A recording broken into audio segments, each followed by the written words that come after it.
Luis Belizón, muy buenas. Buenos días. Hablamos de educación cuando acaba de comenzar el curso escolar. ¿Cómo está siendo este inicio de curso en la provincia? Bueno, pues está siendo normal, con algunas incidencias en algunos centros, pero que no supera el 0,1% de los centros totales que tenemos en la provincia. Actualmente tenemos en funcionamiento 812 centros y se pueden decir que las incidencias han afectado a prácticamente a 5 centros en la provincia. Un curso escolar que tiene como gran novedad pues la incorporación de una segunda lengua extranjera, el francés, a los centros públicos. Sí. ¿Eso se ha implantado ya en todos? Bueno, la implantación es en toda Andalucía, ¿no? La segunda lengua extranjera, en este caso francés, y en algunos casos alemán, cuando el centro al que está adscrito el centro de primaria es un centro que tiene en secundaria alemán, y se incorpora este año en el tercer curso y quinto curso de primaria. La famosa reválida en ESO y bachillerato es un tema que suscita mucha polémica o genera debate, porque la LOMCE es algo que usted ha dicho en numerosas ocasiones no comparte para nada, ¿no? Bueno, la reválida no solo no la comparto yo, no la comparte nadie salvo el Partido Popular. Hay que reconocer que la LOMCE es una ley que se aprueba en el Congreso de los Diputados solo con el beneplácito del Partido Popular, y todos los grupos parlamentarios del Congreso pues votaron en contra, pero no solo ellos. Están los sindicatos y las patronales, están también las asociaciones de padres y madres, están también las asociaciones de profesionales. Tengan ustedes en cuenta que hay también asociaciones de directores y directoras, asociaciones de profesorados de tecnología, asociaciones de profesorado de dibujo, asociaciones de profesorado de filosofía, por ejemplo, y están todos en contra de esta nueva ley, porque es una ley segregadora, una ley que establece una reválida en la que hay que tener en cuenta las consecuencias que puede tener esa reválida. Le voy a poner un ejemplo. Hoy un alumno o una alumna que empieza primero de la ESO tiene 4 años de una evaluación continua. Se evalúa continuamente a lo largo de todo el proceso de secundaria y llega al final en cuarto, y en el cuarto se reúne su equipo docente a la hora de finalizar la enseñanza, y el equipo docente hace una valoración con todo el historial del alumno, con toda la evaluación continua que puede tener desde el principio hasta el final, viendo si ha conseguido las competencias adecuadas, viendo si el alumnado ha superado cada una de las etapas, y en ese momento el equipo docente establece que ese alumno tiene la capacidad para tener su título en secundaria y por tanto titula en secundaria. Con una reválida, este alumno, haga lo que haga en la secundaria, llega a final de curso, se presenta a unas pruebas durante 4 días, y en esas pruebas, si las supera, el alumno tiene el título en secundaria, y si no la supera, no la tiene. Por lo tanto, ha sido un trabajo de 4 años donde se ha dejado a un lado la capacidad que pueda tener el alumno, la consecución de competencias, el espíritu crítico que debe tener cualquier alumno o alumna, se deja a un lado y se aparta todo en base a una única prueba. Eso, de alguna manera, segrega tipo de alumnado, porque habrá centros que pondrán en su publicidad seguramente dentro de unos años, y centros privados, por supuesto, que digan 100% de nuestros alumnos y nuestras alumnas superan la reválida, y por tanto se convertirán los centros en unas academias donde prepararán para una última prueba. Eso es totalmente contraproducente con lo que establecen cualquier psicopedagogo y cualquier experto en educación. La educación es una educación continuada, una educación donde día a día se va adquiriendo unas competencias, adquiriendo unas actitudes, adquiriendo unos aspectos críticos, y ahí se va a perder todo de un plumazo. Resulta extraño que el ministro de Educación, ahora que está en un gobierno en funciones, que no siquiera es un gobierno estable, establezca un pacto por la educación. Y resulta extrañísimo que lo quiera plantear precisamente el gobierno que ha puesto en marcha una ley contra la voluntad y contra el parecer de todo el espectro político y el espectro social que hay en España. Entonces estamos ante una situación que yo creo que es totalmente alarmante, y que lo que deberíamos hacer, lo que se debería hacer es, en primer lugar, un acuerdo para derogar esta ley, empezar de nuevo con una nueva ley, pero antes de redactar esa nueva ley, un acuerdo pactado de todos los grupos políticos donde la educación sea parte de la política. La educación no debe estar politizada, la educación tiene que ser algo que emane hacia el pueblo y del pueblo, pero de una manera muy social y muy natural. No debe haber ningún vínculo político con la educación para evitar que pasen estas cosas. ¿Cómo definiría, por lo tanto, lo que va a ser este curso escolar?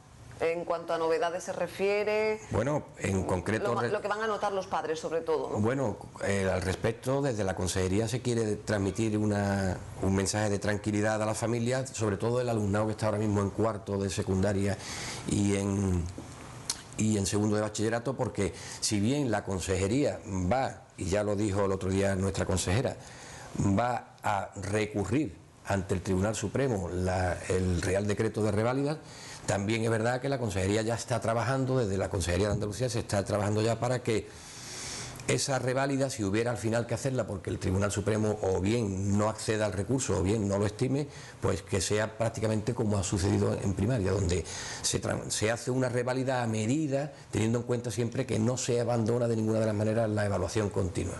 Luego aquí se quiere transmitir, dar un mensaje de tranquilidad a la familia de que están ahora mismo en buenas manos, estamos trabajando y velando por el futuro de nuestros alumnos, nuestras alumnas, y no estamos haciendo nada que al final les tenga y les dé un problema a los niños y a las niñas, sino todo lo contrario, que les demos una satisfacción.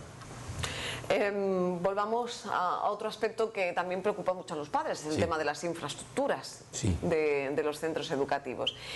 Vamos, como son varias las obras que están en Jerez ahí pendientes o al menos en ejecución, bueno, grandes obras en líneas generales, comencemos por de la que se está hablando estos días, sobre todo a raíz de la caída de parte de la techumbre de la Escuela de Arte. Afortunadamente no ocurrió nada, pero desde el Ayuntamiento se intervino junto con la Junta, con Educación, para actuar rápidamente para solucionar el problema. El Ayuntamiento se ha encargado de acotar la zona, de aislar esa zona, y el papel de Educación de la Junta es luego encargar un informe patológico. ¿No es así, delegado? Sí, ¿Hay alguna novedad en Bueno, no, lo que está diciendo usted es lo que ha ocurrido. La semana pasada se produce una caída de parte del techo del aula de dibujo de la Escuela de Arte y automáticamente pues nos ponemos en contacto las dos administraciones que tenemos las competencias, en este caso el Ayuntamiento, que es el propietario del edificio, y Educación, que es la que tiene el uso del edificio. Nos ponemos de acuerdo y en menos de media hora las dos administraciones estamos actuando sobre la propia Escuela de Arte. ¿Y qué se plantea allí? Porque allí nos reunimos con los técnicos de ambas administraciones, usted lo vio que estaba allí aquel día. Allí estaban los técnicos municipales, técnicos de nuestra agencia, y entre ellos y nosotros pues acordamos unas determinadas medidas desde el punto de vista técnico. Evidentemente no hay que privarse de que es una solución técnica lo que hay que aportar, no hay que buscar soluciones políticas, y en este caso pues se opta porque hay que afianzar la zona del techo que está en mal estado, y para ello el propio Ayuntamiento, a través de un programa de emergencia, va a ejecutar una obra que consiste en permeabilizar en la parte del techo que se ha quedado sin tejas, y a continuación pues la propia Consejería de Educación va a hacer un proyecto, un estudio patológico de la situación en la que se encuentran las vigas, para a partir de ahí una actuación de arreglo de la situación. Paralelamente a eso pues hay que buscar un lugar adecuado para que el alumnado que no pueda dar las clases en ese entorno pues tenga la posibilidad de recibir esas clases. Y entonces, a través también de colaboración con el Ayuntamiento y también a petición del propio equipo directivo de la Escuela de Arte, fuimos a visitar la antigua Escuela Oficial de Idiomas. Fue de satisfacción para el equipo directivo de la Escuela de Arte, y a partir de ahí pues los trámites correspondientes administrativos para iniciarlo, ¿no? Por ejemplo, hay que volver a establecer el suministro de agua, el suministro eléctrico, la limpieza. Entonces ya está todo. La limpieza se ha hecho por parte de la Junta de Andalucía, el suministro de agua también se ha hecho por parte del Ayuntamiento, y estamos a la espera de que Endesa contrate ya, hay algún problema técnico para que Endesa contrate ya el suministro de electricidad, y en 2 días están los alumnos dando clases en la Escuela Oficial de Idiomas, las aulas que nos han pedido para el uso que nos han pedido. Nosotros hemos ido ahí totalmente tolerante en la petición que hacía el equipo directivo, y así iba nuestro camino. Pero no hay que olvidar una cosa. Yo me senté aquí hace un año, recuerda usted, y venía en una posición en la que me había encontrado que había muchos centros en la localidad de Jerez que tenían un déficit de infraestructura considerable, y yo vine aquí con un compromiso expreso de que íbamos a intentar a lo largo del año resolver esa déficit de infraestructura. Y vengo hoy pues con las soluciones concretas, ¿no? Tenemos ya en marcha pues 10 obras concretas ahora mismo en la localidad. Tenemos las primeras, las que eran más perentorias, en concreto el IES Fernando Quiñones, que tenía una necesidad imperiosa de ampliación, pues estaban los alumnos y las alumnas impartiendo clases en prefabricadas, en algunas prefabricadas, entonces ya ahí tenemos un módulo que se está ampliando, que empezó la obra hace 4 o 5 meses y está previsto que a finales de año o en enero ya terminen, y por tanto los alumnos que están en prefabricadas pasarán ya a esa ampliación. También tenemos el CEI San José Obrero, un centro que ha estado demandando durante mucho tiempo una ampliación y ya también está en obra. Tenemos también el centro, el CEI Lomo Pardo, un centro que estaba en muy mal estado, un estado de conservación y de mantenimiento nulo a lo largo de los años, y por tanto se le habían caído las cornisas, tenía un problema de adecuación de cuartos de baño, de adecuación de zonas para niños con algún tipo de discapacidad, y además tenía un salón de actos antiguo cerrado con techos de fibrocemento, y pues el compromiso, y así se está haciendo, es eliminar ese salón de actos con el techo de fibrocemento, crear un espacio nuevo ahí y resolver todo el problema de las cornisas, los cuartos de baño y algunas mejoras más. Tenemos también el Tomás Pinilla, también tenemos el Colegio Valle Sequillo también en obra. El Romero Vargas tenemos ya prácticamente el proyecto terminado para que se pueda ejecutar también la obra, también tenemos la Almunia, creo. En fin, tenemos aproximadamente 10 centros en la localidad donde estamos ejecutando obras por un montante de 4,3 millones de euros. Y usted anunció que para este año Jerez contaría con un nuevo centro, además. Así es, y ya tenemos, está en licitación el proyecto del nuevo instituto en la zona del Membrillar, que es probable a finales de este mes ya termina el periodo de licitación, habrán presentado distintas ofertas para la redacción de ese proyecto. En cuanto el proyecto esté redactado, se licita ya también la ejecución de la obra del nuevo centro en la zona del Membrillar. En cuanto a la incorporación de docente, en estos días estamos viendo como muchos interinos se les está llamando para que vayan a cubrir plazas en distintos colegios de Andalucía. Ese proceso también, claro, se está llevando aquí en nuestra provincia, claro, con total normalidad. Sí, eso es así. En el mes de septiembre, una vez que ya están las colocaciones de los efectivos a través del proceso ordinario de concurso de traslado para los funcionarios y para el personal que todavía no tiene destino definitivo, y luego llega el mes de septiembre, se conocen las vacantes que se producen en los centros porque hay jubilaciones, porque hay profesorado desplazado, etcétera, etcétera, y entonces ya a partir de ahí, una vez que se abren las bolsas, se conocen el número de personas que tienen que instalarse en cada uno de los centros y se llaman y se van colocando todos los interinos, y ya prácticamente hoy está casi todo cerrado, a falta de que a lo mejor tengamos una especialidad que no esté cubierta porque no haya esa especialidad o porque la bolsa no esté vacía y haya que volver a abrir, pero ahora mismo hay absoluta normalidad. Por lo demás, ¿cómo valoraría hasta el momento su paso por una delegación como es Educación en nuestra provincia?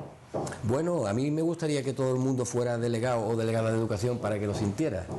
Tenga usted en cuenta que educación es probablemente la acción social sobre la que todo el mundo se ha impregnado. Todo el mundo ha pasado por educación, ha pasado usted, he pasado yo, pasarán sus hijos, los míos han pasado, están pasando por educación, hay abuelos que tienen nietos en educación, en fin, todo el mundo ha pasado por la educación y todo el mundo sabe de educación, todo el mundo tiene una idea de su educación, pero la educación es la que está ahora mismo marcada y reglada por la acción política de la Consejería de Educación. Y me gustaría que todo el mundo viera cómo funciona esto, porque lo que parece que es muy evidente a lo mejor no es tan evidente, y lo que parece que eso se puede hacer ya, como decir, bueno, se ha estropeado un grifo, hay que arreglarlo, toma el dinero, ve a la ferretería, compra el grifo y lo monta. En educación no es así, porque las administraciones no funcionan así, funcionan con unos procedimientos y unas leyes a las que nos tenemos que acoger, entonces los procedimientos son más lentos, más seguros para el ciudadano, más seguros también para quien toma la decisión, y por lo tanto, si todo el mundo pasara por aquí, se vería que se sufre, pero también se disfruta. Pues se nos echa el tiempo encima, delegado. Muchísimas gracias. Gracias a vosotros por habernos hablado de esas cuestiones que preocupan de manera rápida, eso sí, porque hay muchos temas ahí todavía pendientes, así que le emplazamos a una nueva entrevista más adelante. Gracias. Juan Luis Belizón, delegado territorial de Educación, hoy en Portada. Y a ustedes decirles que regresamos mañana a la misma hora con más noticias de Jerez en su emisora pública. Que pasen un feliz día. Adiós.